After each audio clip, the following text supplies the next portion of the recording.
मैं हूं doctor Rana Shah, clinical physical therapist. आज हम बात करने जा रहे हैं शोल्डर जॉइंट यानी कंधे के जोड़ के बारे में।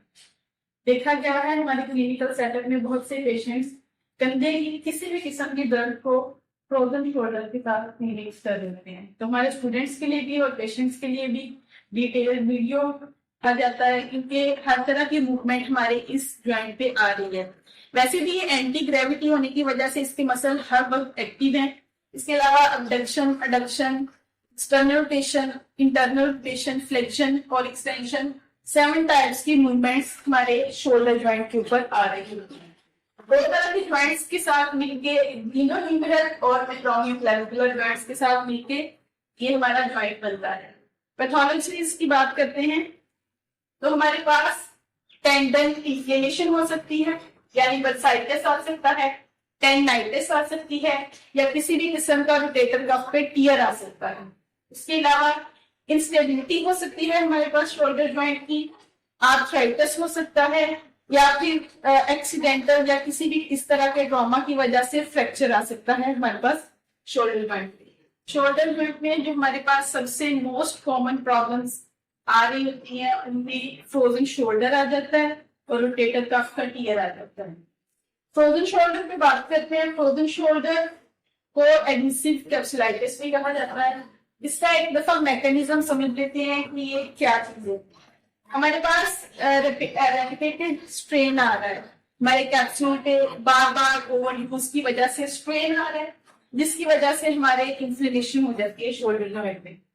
अब वो इन्फ्लेमेशन होने की वजह से फाइब्रोसिस हो रही है, ये हीलिंग का प्रोसेस है। तो फाइब्रोसिस जब होगी तो हमारा कैप्सूल थिक हो जाएगा, थिकनिंग की तरफ चला जाएगा। कैप्सूल की थिकनिंग की वजह से एडहेसिव कैप्सुलाइटिस जो है हमारे पास कॉमनली पाया जाता है।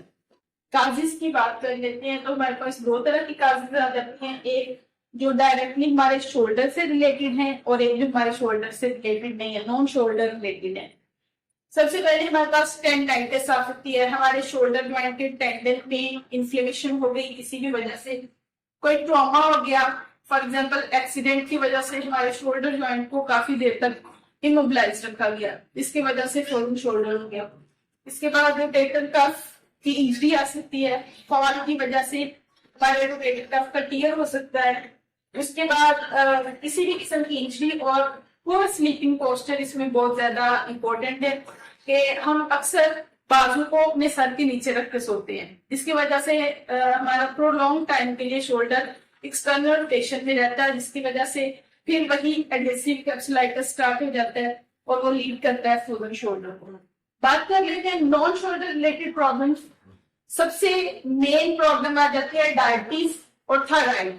ये दोनों हार्मोनल रिलेटेड प्रॉब्लम है और डायबिटीज और थायराइड दोनों में हमारे पास हार्मोनल चेंजेस की वजह से कैप्सूल की थिकनिंग हो जाती है। मसल वीकनेस हो सकती है, किसी भी प्रॉब्लम की वजह से रैपिड पेन आ सकती है।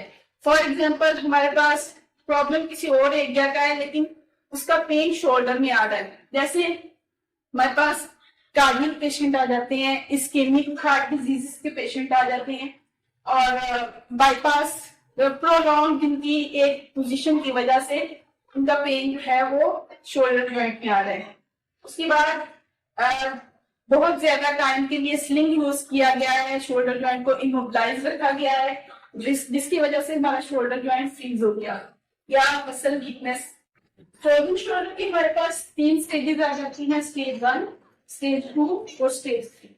स्टेज 1 की अगर बात करें तो ये फ्रीजिंग और पेनफुल स्टेज है। इसमें हमारा जॉइंट जो है फ्रीज होना स्टार्ट हो रहा है, पेशेंट को बहुत ज्यादा पेन है, रात को सोने में मसला आ रहा है। सोते हुए पेशेंट आके ये कंप्लेन करता है कि जी रात को जब मैं सोने लगता हूँ तो मेरे कंधे में बहुत दर्द होता है, दर्द की वजह से पेशेंट से सोया नहीं जाता।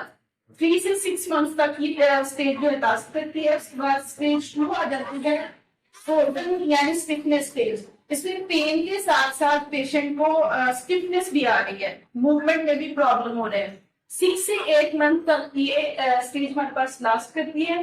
जो हमारे पास स्टेज 3 है या थॉइंग स्टेज, इसको रिकवरी स्टेज भी बोला जाता है। पेशेंट रिकवर होना स्टार्ट हो गया और ये 12 से 18 महीने यानी अप्रोक्सीमेटली 1.5 से 2 साल तक का टाइम ये स्टेज ले जाती है। फ्रोजन शोल्डर का स्टेज वाइज ट्रीटमेंट हम देख लेते हैं। स्टेज 1 की अगर बात की जाए, स्टेज 1 में पेशेंट को पेन बहुत ज्यादा है, इन्फ्लेमेशन भी है, तो हम कभी भी उससे एक्टिव मूवमेंट्स नहीं करवाएंगे, क्योंकि अगर हम रेपिटेटिव उस पर दोबारा से मूवमेंट्स लाएंगे तो इन्फ्लेमेशन बढ़ेगी। और सबसे अहम बात इसमें एक्यूट फेज में हम कभी भी हीट का इस्तेमाल नहीं करेंगे। हम आइसिंग करवाएंगे, आइस पैक यूज करेंगे। उसके बाद पेंडुलम एक्सरसाइजेस बेस्ट हैं इस स्टेज में। एंटी ग्रेविटी पेशेंट को कहेंगे कि अपनी शोल्डर जॉइंट को मूव करे। उसके अलावा फिजियोथेरेपी प्लस इलेक्ट्रोथेरेपी जो है फर्स्ट स्टेज में ज्यादा काम आती है। एनसेड्स यानी non steroidal anti inflammatory drugs जो है इस स्टेज में पेशेंट यूज करता है इन्फ्लेमेशन को कंट्रोल करने के लिए। स्टेज 2 यानी स्टिफनेस का स्टेज है, इसमें पेन भी आ रहा है, तो हम इसमें पेशेंट को मोबिलाइजेशन करवाएंगे, शोल्डर जॉइंट पे मोबिलाइजेशन जो कि फिजियोथेरेपिस्ट करवाते हैं। उसके बाद रोम एक्सरसाइजेस यानी उसकी फुल कंप्लीट रेंज में उसको लेकर जाएंगे, तमाम रेंजेस उसकी कंप्लीट करवाएंगे। और उसके बाद स्टेज 3 में आके हम पेशेंट को एक्टिव एक्सरसाइजेस की तरफ लाएंगे।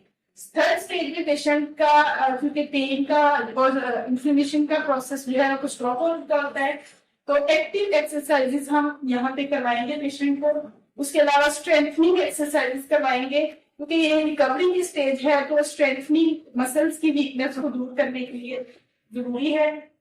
तो ये वो तमाम ट्रीटमेंट्स हैं जो हमने स्टेज वाइज यहाँ पे देखे।